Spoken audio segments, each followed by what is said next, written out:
are, but I would always refer back to our Franciscan tradition and how it comes out of the lived experience of St. Francis of Assisi, because I don't think he thought of it as alms giving.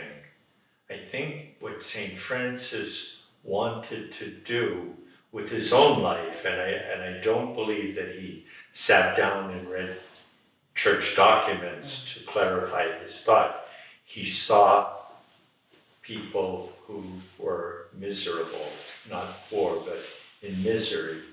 And I think what St. Francis did, and his embracing a leper, was iconic in the sense that it was the moment when he realized this leper is his brother, and there should be no barrier between them as brothers. And for Francis, that was a major conversion moment, just as loving God was a conversion moment.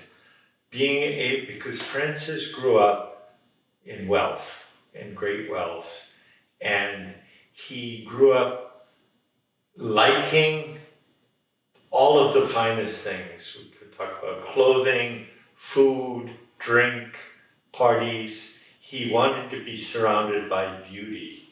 And in his coming to know the Lord, he also came to realize several things. One,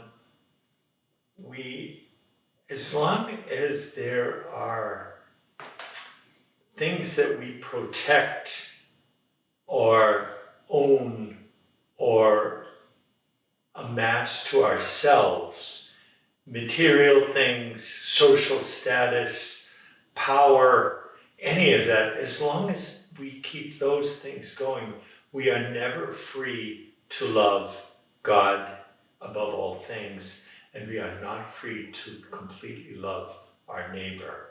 So the telling moment in the life of St. Francis was when he embraced the leper, literally figured, embraced this man who was ugly and deformed and smelled bad, everything that Francis prior to that would have avoided, and in the lives of St. Francis says specifically, he avoided them. So it wasn't just almsgiving, it was creating new relationships with all people, certainly providing the material needs of lepers who were by definition beggars because they had no other way to make a living. Yes, it was almsgiving, but the intention was to create brothers and sisters, to see all people as his brothers and sisters. And it's a very interesting thing because we celebrated the feast of one of our blesseds, Brother Leopoldo, from Granada, Spain, earlier this week. And he was what was called a quaestor. In our Franciscan tradition, we gave alms to the poor, but usually, historically, in our first centuries, we were sharing what we begged from other people because we had friars who were quaestors, like Friar Leopoldo, Brother Leopoldo, St. Felix of Campanice, who was in Rome in the mid-16th century. They were beggars. They begged so that we would be fed.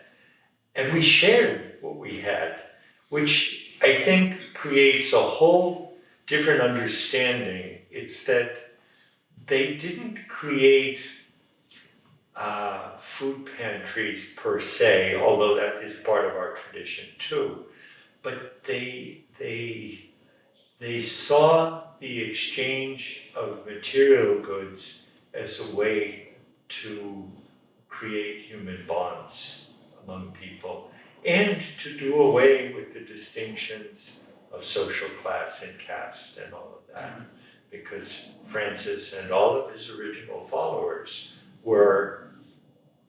some were noble, Francis was not, but he was the son of a wealthy merchant. And so they turned the world upside down in the Franciscan fraternity.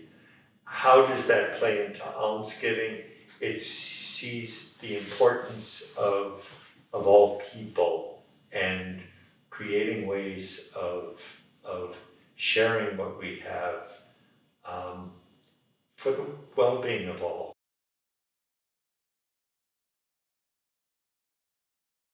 I think at a very human level, we don't like to see the poor. There are other things about the poor, their appearance, the fact that so many of the homeless have emotional problems, and if they didn't have emotional or mental illness problems when they got to the street, being on the street is a traumatic experience in and of itself.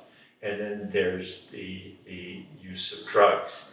I think that we have trouble because exactly what I said about St. Francis and the leper, we don't want to see our commonality with these people. We don't want to think, but this person, I like this person. I just happen to have grown up in a family that was protective, that could provide me with enough material goods and security to get an education, to not live my life in fear, to think of my life in terms of having a future, to be able to accomplish something with my life.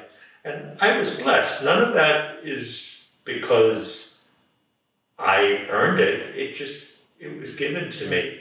So it has to be a source of gratitude. But then when I see somebody who either didn't have that or didn't use it well, then the problem is that I don't want to be reminded that that person is my brother or my sister. And I don't want to think, I don't want to consider the reality, I could be like them. I could be in their situation. We were talking the other night in the house about something that the Jesuits do in their formation is that they're left somewhere in the city with nothing for 1 month? A month, and they have to make their way. And I think that's a beautiful thing to do if you really enter into it fully, because you come to understand, if I were on the street, how would I manage? Do I have the ability to, on my own, without all the props that I've been given, do I have the ability? This goes back 40 years, when I went to work in a refugee camp in Central America, and I went up to the refugee camp, and all I had was a little knapsack with my Bible and my toothbrush, a few other changes of clothing, and I just said, I want to be here. I just want to know what it's like to have nothing with these people. And of course I was still privileged because everybody wanted me to go to their tent and eat dinner in their tent. But what's it like to live like that?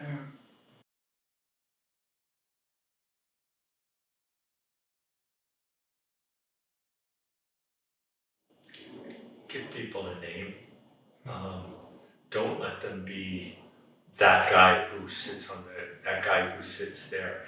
It doesn't necessarily mean giving them things. It can mean that, but I think that getting over the fear is realizing that even though that person is on the street and they might have complications, emotional, mental, substance related, that they still they have hopes, they have desires, they have people they remember, they have family members, they have lives and relationships, and that we shouldn't just treat them as, here, take $1 and I'll walk away. Because I think when we do that, we make them into objects, and they become objects who make us feel better about ourselves, but we haven't entered into really knowing them. And that's not easy, and I don't want to, because, you know, when somebody comes in and breaks every poor box in the church, It's difficult. I'll consider them my brother, but if it was my own brother, I'd be really upset with my brother. Yeah, exactly.